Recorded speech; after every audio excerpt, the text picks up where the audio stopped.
Сәлем дуслар, сіз Татарстанның төп җиде яңалыгын карыйсыз. Узган атнада нәрсәләр булды дисезме? Хәзер сөйләп бирербез.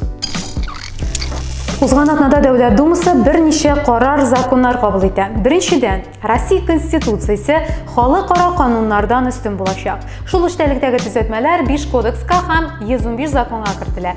Бу дәүләтара органнар карарлары Конституциягә каршы килә икән, Россиядә үтәлмәячәкләр дигән сүз. Икенчедән, Дәүләт Думасы Россия территорияләрен тартып алуга чакыручы өндәмәләр өчен җаваплылыкка тарту турындагы законнар үтәлешен Конституция тарафыннан таләп итәчәк. Өченчедән, Россиянең элеккеге президентларының кагылгысызлыгы. Бу канун проектын беренче укылышта кабул иттеләр. Әлеге төзәтмәне хуплаган очракта элеккеге президентны Россия Федерациясе Советы хуплаганнан соң гына хөкем итеп булачак. Демәк, Россиядә Европа кануннары көчсез булачак. Кырым безнеке, ә менә исемен атарга ярамаган кеше гомерлеккә кагылгысыз булып калачак. Җомга көне иртән Мәскәүдән Казанга күңелсез яңалыклар килеп ирешә. Сәгать 9:15 Россия баш каласында Казан һәм Татарстан митрополиты Владыка Феофан вафат булган. Аның үлемен Россия Федерациясе Президенты эшләре идарәсенең баш медицина оешмасы Үзәк клиника дәваханәсе табиблары теркәгән. Татарстанның православ лидеры дәваханәгә 9 ноябрь көнне югары тән температурасы һәм хәлсезлеккә зарланып салына. Хәбәр ителгәнчә, Феофан коронавирустан үзлегеп вафат була. Казан епархиясе белән вакытлыча идарә итүче булып, Йошкар-Ола һәм Мариинский Уан билгеләнә. Шул ук көнне танылган мөселман мөгаллиме, рухи остаз һәм ислам турындагы китаплар авторы Җәгъфәр хәзрәт Мөбарәк тә вафат булды. Авыр туфраклары җиңел булсын.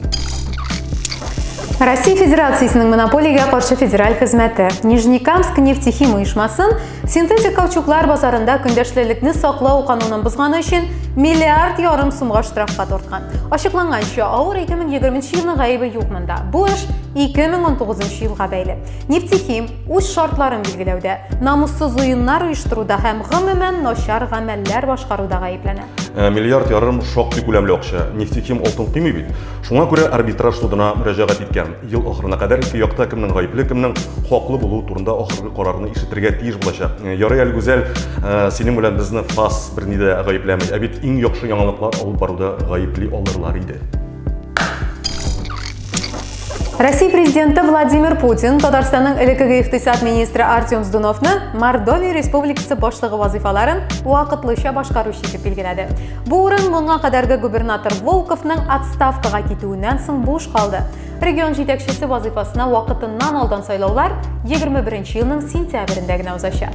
Соңгы 2 елда Сдунов Дагыстан хөкүмәте башлыгы булды. Анда аны Кавказ Республикасында убарылган бәхәсләрдән соң билгеләделәр. Ә хәзер Артем Сдунов һәм аның маҗаралары китабын яза башласак та буладыр инде.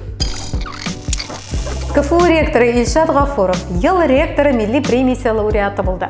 Бүләкләү тантанасы Мәскәүдә Россия Федерациясенең фән һәм югары белем бирү министрлыгында 16-ннан 19 ноябрьгә кадәр оештырылган милли проектлар һәм профессорлар бергәлеге профессорлар форумы кысаларында узды.